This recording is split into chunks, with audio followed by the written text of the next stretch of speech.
Well, the form that he was in was a snake.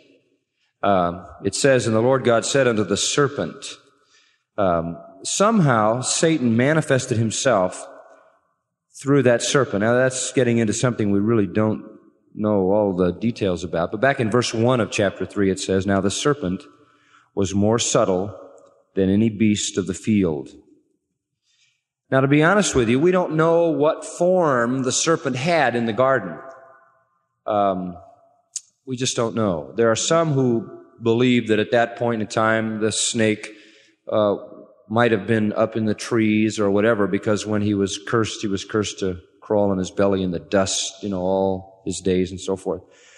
Probably there was some distinction between the first serpent and what he was after he tempted man. But that distinction could not be explained by the fall, because Satan was equally evil before he tempted Eve and Adam as he was afterwards. So we don't know what the change was. But anyway, it says because you have done this, you are cursed above all cattle, above every beast of the field. Upon your belly shall you go, and dust shall you eat all the days of your life. At least the cattle and the other beasts have their belly up off the ground, propped up by their legs. He wasn't cattle, though. Pardon? He wasn't cattle? Oh, no. He was a snake. He was cursed worse than them because he would crawl in the dirt all his life.